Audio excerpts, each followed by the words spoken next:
Hey there, welcome back to this week's episode of the podcast. This week I've been really excited about because what I've got planned for you guys today is this topic I want to really break open. It's been kind of on my mind for quite some time. It's sort of threaded its way through my last few podcast episodes too.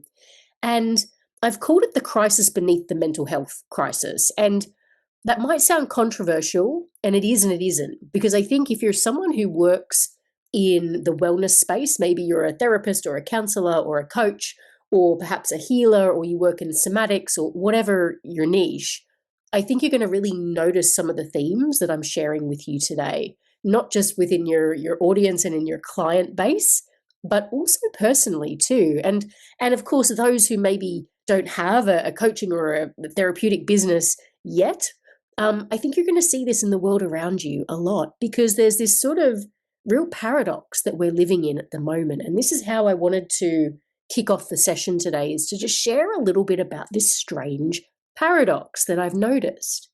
And this paradox is that we have more knowledge than ever before, any generation in history. We have access to information at our fingertips. We have AIs that can go and source all of the information in all of the world from the collective. Anything we need, we have access to. And as part of that, we have more psychological knowledge than any generation in history. We understand our trauma. We're starting to have conversations around attachment, the importance of the body and our nervous systems. We understand and take mental health seriously, generally speaking. Still work to do, of course, on that. But what I've noticed, and this is the paradox, is that although we have more access to information than ever before, so many people seem more lost than ever. Have you noticed this? So I'm noticing this a lot, and I introduced this topic, I think it was a few podcast episodes ago, specifically when I was talking about the spiritual invitation that I feel is upon many of us at the moment, which is this sort of idea that there's something deeper calling to us in the collective. All right. Yes, we understand our trauma. Yes, we understand our attachment. Yes, we're understanding mental health more generally. But there's something even deeper that I believe is really calling us forward into this cultural moment that we find ourselves in at the moment. Let me tell you what I mean by that. If we think about where we're at, 2026, okay, particularly the last 10 or so years, maybe a little less, but we have seen unparalleled changes in the world. We are seeing and have witnessed pandemics and wars. We've seen chaos. As part of that, we've seen real division and the revelation of what I call that cultural shadow piece that's kind of fully on display. And we're really in a time of a lot of upheaval. We're seeing this with the economy. We're seeing this with, gas and oil prices as we're kind of in the war with Iran, all of the things, okay? We're seeing this kind of explode.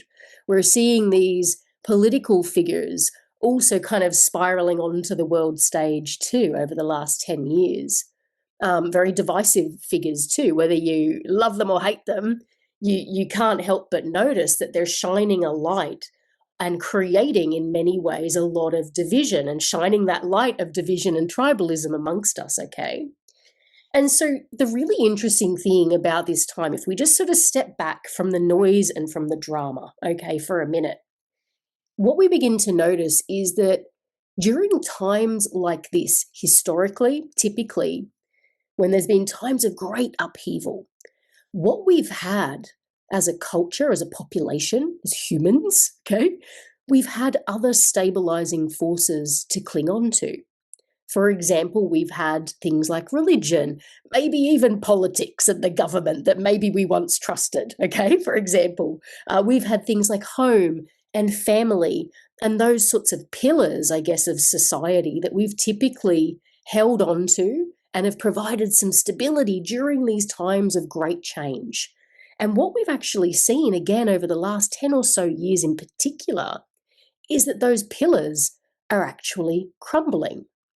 And so when I kind of think about the fact that we've got more information than ever before, more psychological knowledge of ourselves than ever before, we also have more information about what's happening in the world. We also have this kind of constant feed and echo chamber sometimes as well of social media and all of this sort of stuff that's there and really hijacking our consciousness. And it's like there's all of this shadow that's being brought to the surface as well.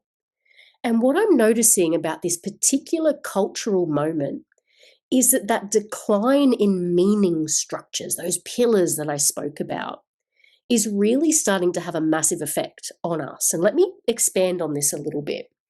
What we've seen, particularly over the last 10 years, and you'll recognize this, we've lost a lot of faith in many of the traditional institutions. For example, things like media, things like the government, okay, big companies, all right. I know there's always been some inherent distrust around this in silos, but I think generally speaking, we've really got this kind of global distrust typically of those institutions that we once had faith in, even in religious institutions as well, particularly as we've seen a lot of the outing of a lot of sexual abuse and scandal and things like that has really, again, come into the light. It's come out of the shadows, it's come into the light. We've also lost a lot of faith in our leaders too, in political leaders, but also, I guess, cultural leaders too. I know that many of us, for example, have always idealized, we've been raised to idealize celebrity and big figures, public figures, okay? But we've sort of noticed, and again, I think this is a double-edged thing, but it's good and bad, right? Where we can kind of notice that they're fallible too. We see them fall. But also we've lost a lot of faith, and I think this is a really important one. We've lost a lot of faith in our neighbors. And what I mean by that is so much of the division and the divisiveness and the tribalism that's happening in the world at the moment has really inherently taught us to hate one another, okay? Just because we might think differently, we might disagree on some issues, maybe we look different to one another, we have different cultural backgrounds, there is this real loss of faith in our neighbors, and we're almost conditioned to believe that we're against each other, okay? And so there's this kind of crumbling and this decline in these traditional meaning structures. When you combine that with things like we talk about often the male loneliness epidemic, but I think the loneliness epidemic generally, as well as we become more and more siloed in a way, as we're taught to turn against our neighbors and to fight against one another, right? We're starting to kind of dig ourselves into a little kind of a corner and stay there because that's kind of what's safe and known. But guess what? It's also very lonely. And we're not inherently lonely creatures. We need social contact. And you see this play out even in the dating world at the moment too. You see the sexes are almost like at war with one another, aren't they? And I think there's many reasons around that, and that's not the episode for today. But so interesting to see this kind of battle that's taking place. I see this across my feeds all the time of, men versus women, women versus men, and there's this kind of bubbling that's occurring between the sexes. No one's dating anymore. People aren't having families and kids anymore. And there's all of the whole host of reasons around that, of course. But again, it's kind of, there's this meaning structure where we used to find meaning in relationship and intimacy and family life, for example. That's eroding too, rightly or wrongly. Okay, so that's happening. We've also noticed too, and this kind of really ties into a lot of what I want to share today, is that we've fallen into as a species, right? As a human species, we've fallen into this productivity trap where we work and we work and we work and we pay our taxes, okay, and we live for the weekends and we follow maybe some of the expectations that are placed upon us around our education and our employment and all of those sort of things, only to kind of be met with this profound feeling of, is this it?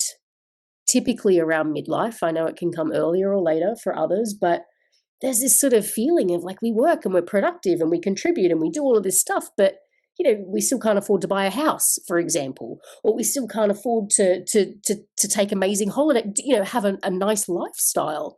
All right. And we start to think, well, God, is this it? And so it's kind of this cultural backdrop that we're living in at the moment, too. AI, obviously, another big part of that, too.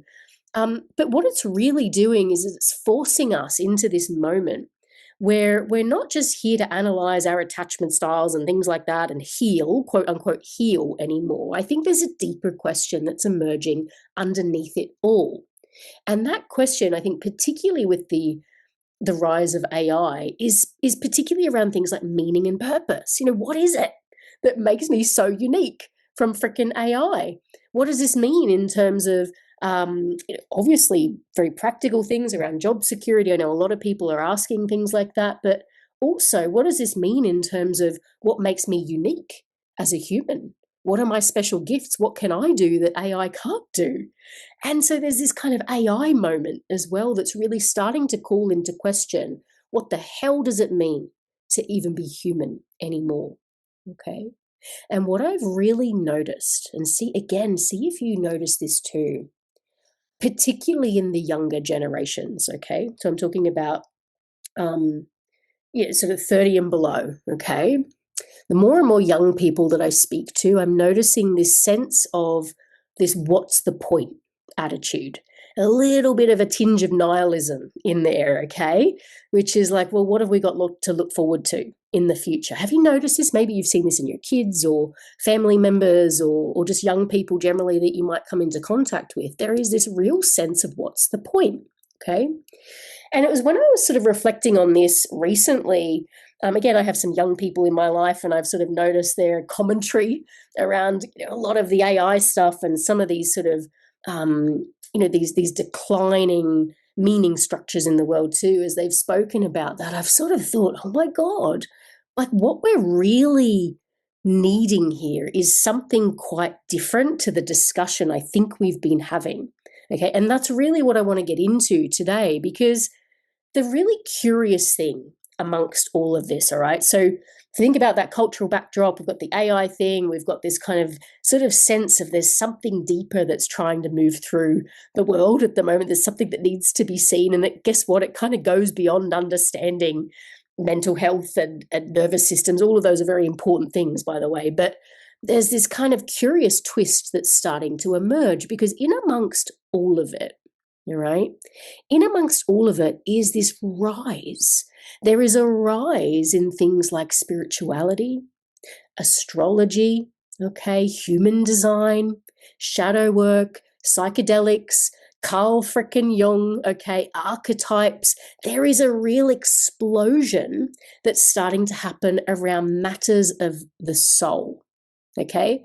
And we only have to look at the marketplace to notice that, all right? The spiritual and holistic services market, which includes things like life coaching and personal development, is growing rapidly. It's valued on last check, it was around 400 billion with a B US dollars currently, and that's expected to almost double in the next 10 years. There is this almost like a mini explosion in this space where people are starting to return to questions of spirituality and the soul. And in my opinion, it's a symptom of this kind of deeper hunger that we're experiencing as all of these cultural things start to crumble around us, as tribalism is on the rise, all right, as we're starting to notice this kind of AI moment that we're in that's starting to kind of accelerate rapidly in ways that perhaps we didn't expect. There is this return to this kind of this deep hunger, I believe, to know the soul. And frankly, what I've seen, and remember, I've hundreds of conversations every year with prospects and people in my world. And what I'm hearing is that this is starting to go beyond healing. It's starting to go beyond, oh, I need to, continually regulate my nervous system and understand my attachment style and, do all of this deep dive. It starts there, okay? But what I'm noticing is that people are quickly moving beyond that. And they're starting to ask themselves, okay, I might have a perfectly regulated nervous system, but why the hell am I here? Got it? So there's this kind of piece that's happening in the world where people are searching for meaning-making systems. All right, astrology is a meaning-making system. Things like human design and shadow work, all of these are meaning-making systems for people. Okay, it's almost like we're searching for a container or like a story that's large enough to hold our lives.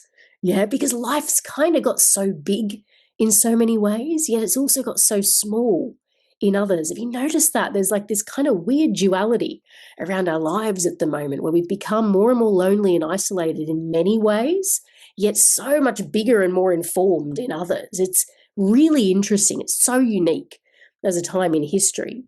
But the thing that really strikes me here is if I think back to Carl Jung, who spoke a lot about this impulse that we all have, and I've spoken about this before, and he called it the religious impulse. It's the God impulse, okay? Where traditionally we might have searched for that outside of ourselves through maybe organized religion or through celebrities, or we've idolized politicians and we pedestalize them, okay? And then they fall, of course, because they're freaking human. But really there is this return and this reignition of the God impulse in all of us, whether we're religious or not. But what I'm seeing is this kind of desire to find this within the self. And I think that there is a real link here between the reignition of this impulse that never really went away, it's just maybe been buried, and say the explosion in this market as well. Okay, so there's sort of all of these factors that are starting to converge. We've got the cultural backdrop that's happening. We've got the kind of the masses and masses of information, and we've got AI in our pocket that can give us any answers that we need at any freaking time. All right, we've got this market that's growing and exploding with this return to this desire to understand ourselves deeply. All right. And so I guess where this kind of brings me on to next, in this next section that I want to dive into, given that I've just set the scene, okay, is that I believe that we might be asking the wrong, if not the wrong questions, but incomplete questions around this time. Because again, we've become so sophisticated. It's so sophisticated at talking about mental health and traumas and nervous systems and healing the symptoms, if you like. The symptoms of perhaps this kind of loss of the soul that's kind of permeated society and materialism and science and all of the things, okay? Even psychology as a profession as well has really lost this kind of concept of the soul. And so we've become so sophisticated at talking about all of this stuff, but it's like we still don't understand why the hell we're here. And this is the question that feels like it's almost absent from modern day conversations too. Modern conversations, certainly in coaching and in psychology and in this wellness space generally. We can talk about these symptoms, okay? We can talk about our mental health. We can talk about our burnout. We can talk about all of this stuff and understand it. Okay, we can understand the origins of it. We know how patterns form. Okay, we've got all of this information.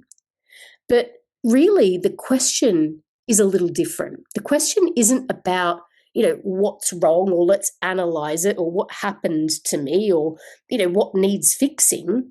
The real question I think that's trying to emerge through this, and this is really important, okay, is what is trying to emerge through this experience?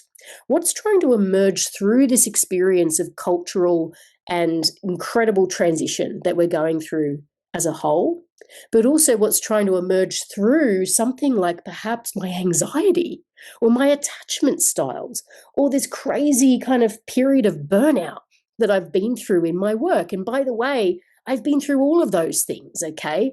Along with the complex PTSD and all of the stuff, all of the labels. And all of that stuff is important. These are important things to look at. It's important to know, ask what's happened to you. It's important to ask what's wrong. It's important to ask what needs fixing. But rarely, if ever, do we ask, what if this experience contains an invitation? All right? What if this experience contains an invitation? And this is the work that I've spoken about in one way, shape, or form for the last 12 years of running this business. It's this sense of meaning and invitation through things like cultural collapse, through things like personal collapse as well. What is the invitation and the meaning in this? Because we can get caught up, as I've been as well, analyzing it all, asking what's wrong with me, jumping from healing modality to healing modality, okay, in a desperate attempt to feel whole, all right? But actually, the wholeness and the return starts to be activated through experiencing this as an invitation to know ourselves deeply, an invitation to understand and know our soul. So let me bring this to life with some examples, okay? Because I think let's just bring it down so we know exactly how this shows up day to day. Have you ever noticed that modern culture, particularly coaching culture as well, and psychology culture and self-development culture, often we interpret things quite literally, don't we? We sort of talk about things like, if we think about career, right, in the career space, we look at things like career dissatisfaction, all right? And we see people completely dissatisfied in their career, and we either want to put a very practical solution in place around that, well, you just need to change jobs, right? You just need a better boss. Or it becomes something like burnout, okay? And then we need to manage and deal with the burnout, okay? Absolutely. These are important things to address. But what I'm really interested in with career dissatisfaction, for example, is, well, what's career dissatisfaction versus what's a call towards a more purposeful, meaning-led vocation? See the difference? It's like we can spend so much time talking about the practicalities of finding a new job or dealing with your burnout, but it's like, well, what about the purpose? Is this dissatisfaction and this possible burnout that someone's feeling? Again, I've been here, but I know for me and part of my story that my burnout was a call towards purpose. There was an invitation in my burnout. Got it? And so it's this kind of looking at the layer underneath the crisis beneath the crisis. Okay, the burnout is the crisis, but actually there is this crisis of purpose potentially that sits underneath it. Doing too many things that don't satisfy you or don't light you up for too freaking long. Guess what? That's going to create a real call towards discovering more purpose and meaning in your life. It's going to create a craving around that. Next example, let's look at relationships, all right? Ever noticed how relationship, say obsession, okay, let's talk about it. Relationship obsession becomes something like a soulmate or a twin flame experience in a journey that we need to unravel, okay, and we can get really caught up in the limerence and all of the things around that, okay, depending on, who you listen to and where you go. Or it can even become a conversation around attachment styles, all right? Well, I'm an anxious attachment and he's an avoidant. And, we get into the big song and dance around the anxious versus the avoidant and blah, blah, blah, okay? And we can get caught up in that. Again, these are all important things to explore and there's no right or wrong. But what I would suggest is the layer underneath this is that relationship push-pull or the patterns or the dissatisfaction in the relationship or the obsession that starts to burn through is actually more of perhaps an initiation conversation. What's being initiated through you as you understand your anxious or avoidant attachment style? What's the invitation there for you? Invitation in terms of obviously doing relationships differently or having more awareness, and all of that stuff's great. But is there something deeper in that? Has there been a pattern around it? What's being asked to move through you in terms of potentially a message for others around relationships, for example? Is there a teaching moment around that? Another example, emotional turmoil. This is a really good one, like anger or anxiety or frustration. And okay, a lot of that conversation typically in this space around emotional turmoil becomes a conversation about, well, how to regulate that turmoil a little better. Okay, how to actually be in your body and feel your feelings. Again, really important things. Or perhaps it is there's a diagnosis attached to it. Again, not right or wrong. But what I would suggest, again, the crisis beneath the crisis is, are we truly listening to that turmoil? Are we listening to the fact that this could be some really important communication about the unlived life that's calling you? Yeah. So it's like each of these kind of literal symptoms that we're feeling are there. We're asking important questions and we're doing important work around them. But it's like, well, what's the deeper layer here? What's the invitation? And that's the piece that I think is the missing part of this conversation. They're the missing questions that we're not having with people. Okay. A loss of meaning is another one. I see a lot of people who are kind of struggling with this idea of purpose and meaning. And I know that I'm here to do big things, but I don't know what the hell that is. And, I'm so dug into my life at the moment that I wouldn't know how to sort of almost pivot and start creating more meaning in my life. And often this becomes a conversation around, well, you're depressed and you might be. You need to get help for that. And what's the invitation within the depression? And I can speak to that as someone who has struggled with depression on and off throughout my whole life. There was some of my greatest invitations into my soul's calling came through that depression. Okay. Because actually what depression is it's a descent. Yeah. Where is that descent? Where is the underworld taking us? What is it that we need to gather in the underworld in order to return with the sacred elixir that potentially we're here to share with others, okay, or we're here to sprinkle around in our lives, okay? What's the meaning in the descent, okay? So it's this kind of asking the important questions, understanding absolutely what's going on with the depression, getting support and help for that, and also holding space for the invitation. So we're not dismissing any of these lenses, okay? We're not dismissing the dysregulation or the depression or the attachment or the burnout issues, okay? Those literal issues. But what I'm questioning is, are they sufficient in and of themselves? My personal opinion is no, they're not. They're very important, okay? So psychology, counseling, somatic work, healing work gives us the most extraordinary tools. But I feel in many ways we've become so fluent in what's wrong and pathology, okay, but we've become almost a little bit illiterate in meaning. Yeah, we've become fluent in pathology, but a little bit illiterate in meaning, the invitation. And that's the conversation I desperately want to bring back. So we're not looking at things through the lens of a problem to be solved, okay, a pathology to throw some pills at, okay, or to throw some band-aids at. But what if these instances or situations are signals or invitations and communications for us to get to know ourselves deeply, to answer the calling of our soul? Yeah? Things like modern medicine, psychology, pharmaceuticals, all of the stuff has an extraordinary role to play. But what I'm saying is, I don't think it just stops there.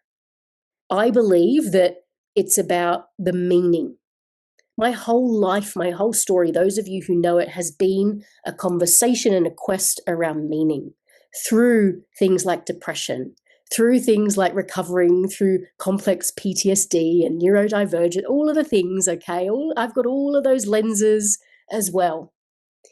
But what's really brought me into that place of true alignment is to look at everything as a signal and an invitation and a communication. And that's been hard, okay?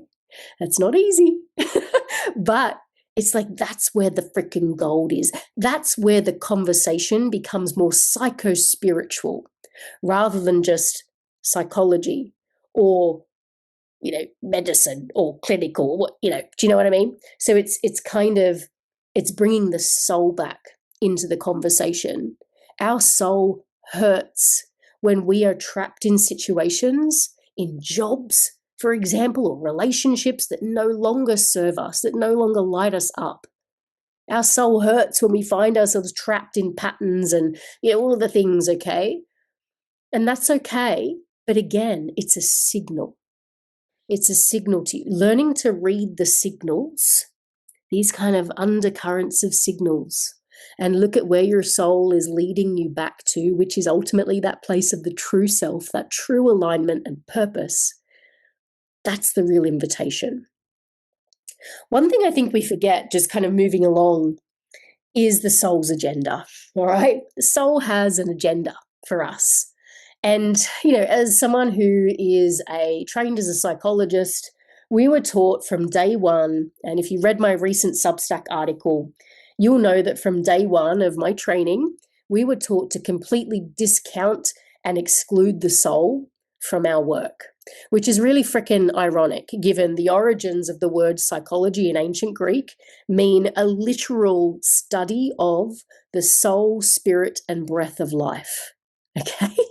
And so what I'm here to sort of say is, how do we start bringing that conversation back? Not just in the psychology field, okay, but in the coaching field. This is why I have a depth coaching institute, because this isn't necessarily about knowing ourselves at a clinical depth, okay, and all the things that are wrong with us, but it's like, well, how do we start to understand ourselves at a soul level depth, a psycho-spiritual depth? They're very different conversations, okay, although they are, of course, connected.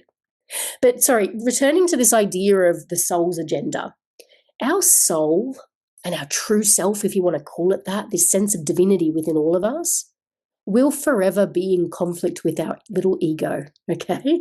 And this kind of little sense of, well, this is who I am and this is my personality, and these are all of my labels that I desperately attach to, and this is how I define my sense of self, all right? That's what we call our ego, okay? It's our conscious mind. It's a product of our conditioning.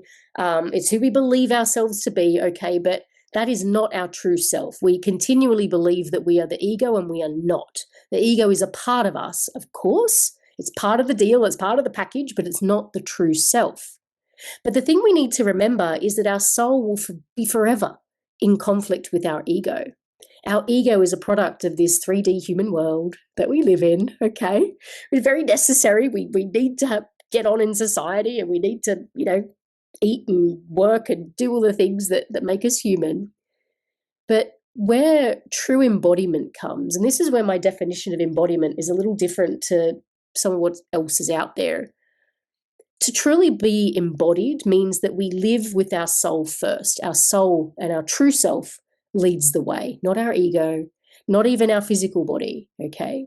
It's this kind of leading with the soul, because when we start to live in alignment with our soul, everything else starts to slot into place. It starts to fall in line, all right?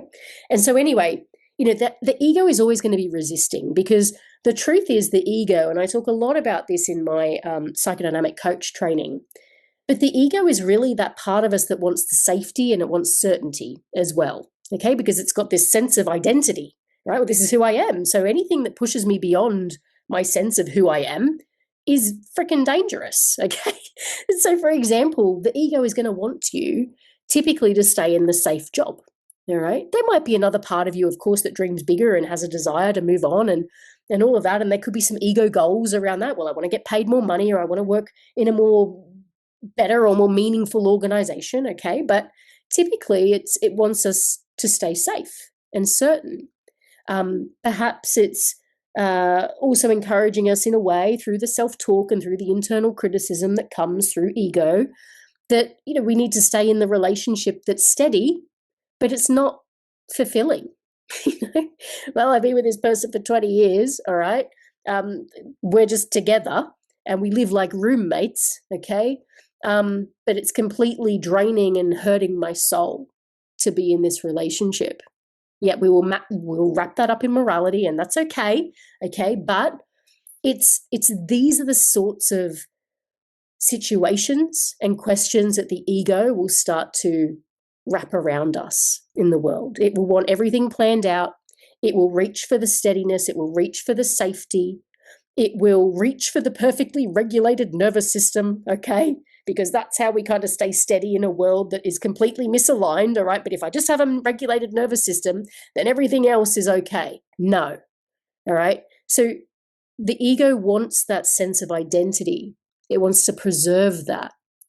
And it will always, and this is the hint, okay, this is really important, the ego will always feel like it's losing something when we're on the edge of becoming when we're on the edge of expansion, when we're on the edge of actually bringing our lives into radical alignment with what our soul wants.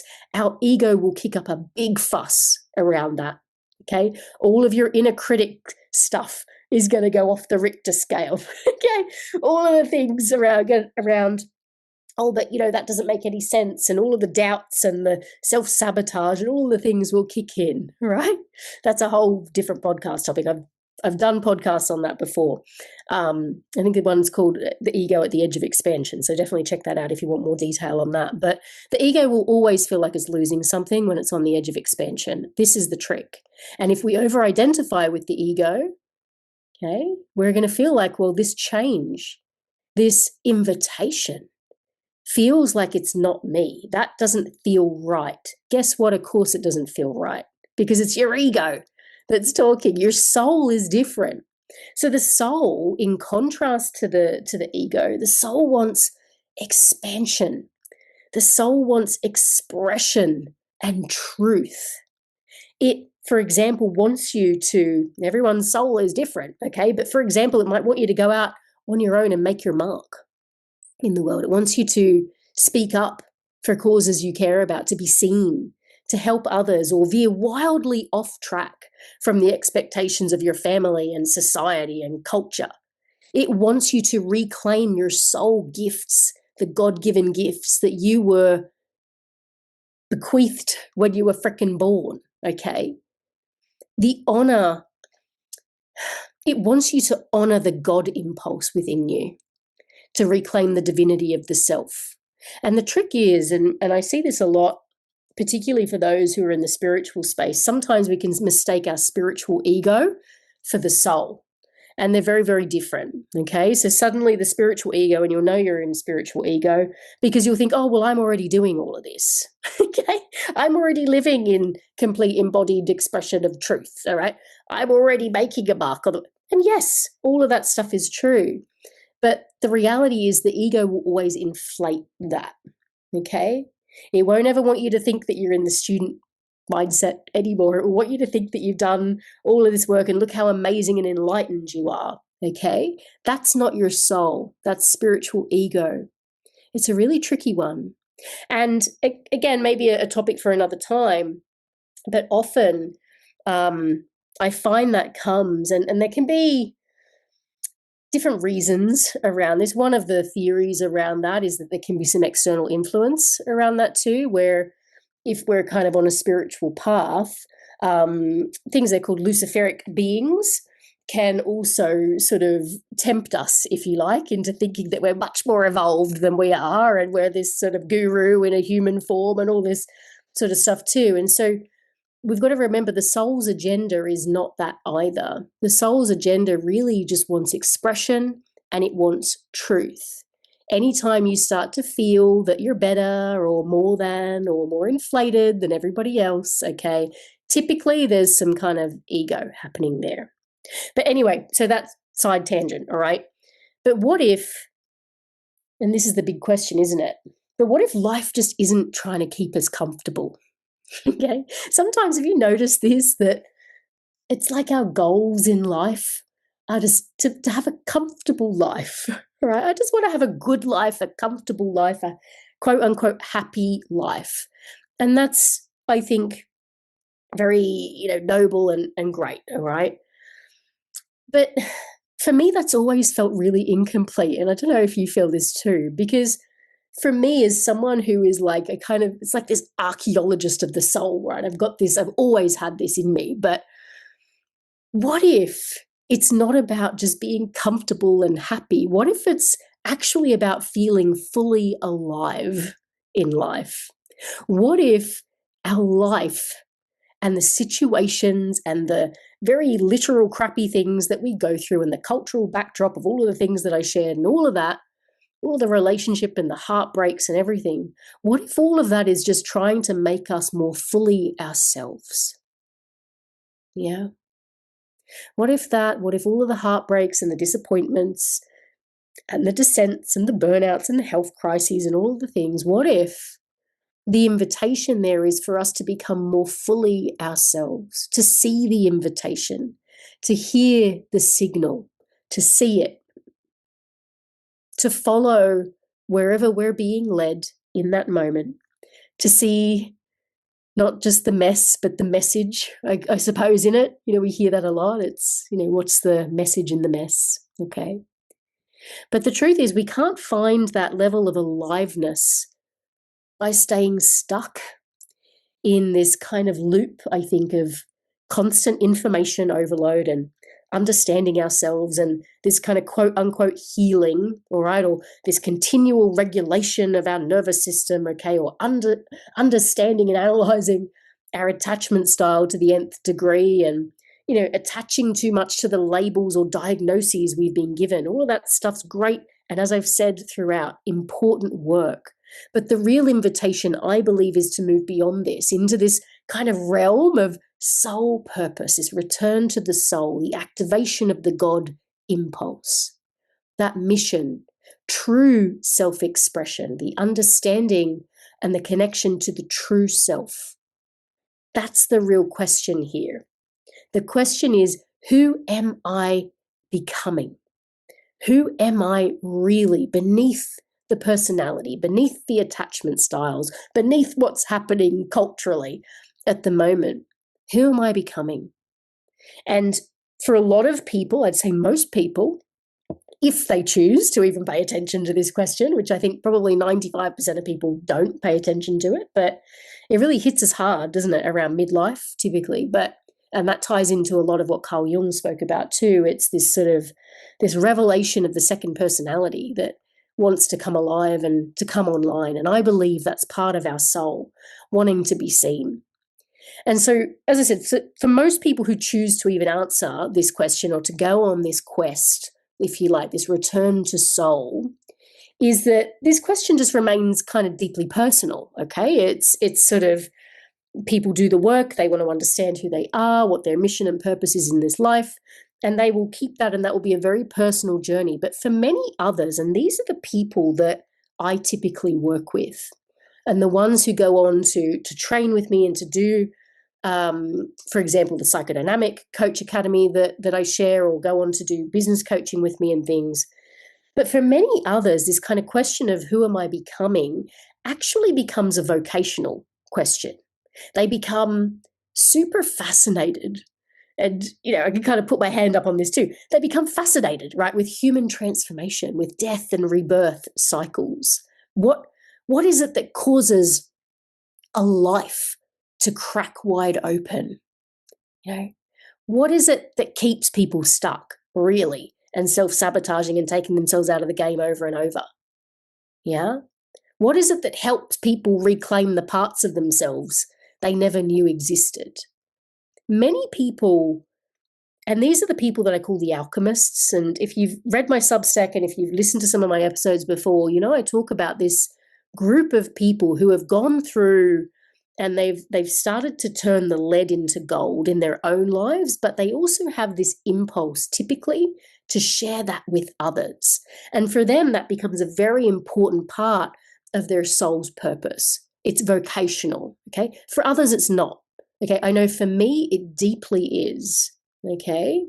But again, if we think about the soul's agenda as wanting that full expression and alignment and truth, for many people, that becomes something they get to express through their work. Okay. And again, I believe that's why this industry is booming as well, because not only do people demand these services, but more and more people are actually answering the real question of who am I becoming? And they're starting to set up businesses. They're going out on their own. They're stepping into their own expression and helping and guiding others. This is beautiful. This is part of the system and the cogs, if you like, that I want to continue freaking oiling in this industry, because we need more people doing this kind of work. We need more people who are fascinated by human transformation and what causes a life to crack open, and to help and to guide and to almost be like the archetypal psychopomp through this underworld that people are going through at the moment, but to help them get beyond things like, well, what's the attachment style here? And well, let's just optimize and let's hack the human condition and let's kind of, set better goals for you. It's like, well, no, well, who are you really underneath it all? Okay. This is where we need people. This is where people are gravitating towards, and this is where we need more and more helpers and healers and coaches and counselors and people doing this level of work and having this level of conversation. The crisis beneath the crisis is a crisis of soul. And people are returning to this. And this is absolutely the territory that we explore inside of the Psychodynamic Coach Academy. Okay, this is something that we go into deeply because this is a psycho-spiritual journey. It's not just about surface level, okay, ICF accredited life coaching, here are your sort of, no. This is about how do we help people really? How do we help people return to the truth of who they are? Okay? This is about holistic but also depth work. So we cover not just the awareness and the cognitive piece around things like shadow and archetypes and emotional wisdom and somatic work. We don't just sort of focus on the surface. We go deep into the emotional body, the energetic body, the physical body. Okay. And really it's about supporting people on this process of individuation. Carl Jung had a name for this soul work. It's called individuation. How do we really return to the true self? How do we de-armor and de-layer and move out of our survival identities and all of the coulds and the shoulds and the attachment labels and the diagnoses that we've been given? Okay. How do we hold all of that and also accept the invitation to move beyond that, to know that that's not us. It's part of us, but the true self, the self with the capital S, that's what individuation is about, understanding the true self. And so if you've been listening to this episode, maybe you felt something stirring, maybe it's like, yes, this is the industry, this is the niche I want to be in. And maybe you've felt this stirring within you personally. Maybe you've seen some of yourself personally in this episode, okay? Or perhaps you're someone who wants to support others, and maybe that's worth paying attention to, okay? And so what I would say, if you are feeling something stirring, we have a new round of the Psychodynamic Coach Academy starting on the 22nd of June. We're still just in our early bird pricing as well, where you have the chance to save $1,500 off your price of tuition. Okay, so rather than the $7K US, we're pricing at $5,500 US dollars, or you can split that into 10 payments of $550. All right, so that's our early bird pricing. It's still open. So if it's something that's calling you, okay, check out the program page. It will be linked up here. This is the work I train people in. This is the work that we need more of. This is why the industry is exploding. People need this work. All right. So it moves beyond the kind of the surface level life coaching stuff. Okay. We include a lot of work around shadow and working with the subconscious, this process of individuation. That's the stuff we talk about. Symbolism, working with the imagination, the somatic body as well, okay? So this isn't your standard kind of life coaching ICF program where you're going to be taught to how to active listen and how to, do all of this basic goal setting type stuff. That's included and that's important, but we do it through the lens of depth, okay? Because that's where the real transformation happens. That's where people are being called to right now to reconnect with their freaking soul. And that's why I call this work, as I said, psycho-spiritual work, all right? So again, it's not so much, I believe, that we're experiencing a crisis of, anxiety and burnout and loneliness and all of that. I believe that is there. That is a crisis that we're experiencing in the world. We have a lot of this cultural stuff that's happening too, but the layer underneath it is this crisis of meaning, this crisis of soul, okay? And so it's encouraging people to ask a different question. It's not so much the question around, well, what's wrong with me? What labels, can I identify with? And that can be helpful in the short term. But the real question is, what is trying to emerge through me? That's the question that we help others get to answer. We have to answer it within ourselves, okay? But it's also, what's trying to move through me? Okay, what's this crisis in my life? What's the invitation? What's the signal here? And so what we really do in the psychodynamic world, coaching world, is that we learn to develop what I call this kind of second sight, right? Helping people see what's underneath the surface and guiding them there, and doing that safely and ethically and within an incredible coaching framework, okay? But guiding people in to these deeper questions around what's trying to emerge through me. Who am I really? Who am I becoming? How do we return to the true self? That is the work of our times, okay? And we're seeing that more and more through obviously all of the nonsense that's happening in the world, but also through the fact that more and more people are being drawn to this work. There is an explosion of interest in this work right now for very good reason. So that's the opportunity. That's the invitation for you. If this is where I leave you, I hope you enjoyed this episode. Please do like and share this episode with people you feel would benefit from it. You're very welcome to reach out, contact me via social media or email as well. I always love hearing feedback from you guys, or if you have questions as well. And if you are feeling called to this next round of the Psychodynamic Coach Academy, starting on the 22nd of June, please do click the link around this episode where you'll be taken to the program page with more information and next steps on how to get yourself enrolled. But if this is where I leave you, take care, and I'll see you on the next one. Bye.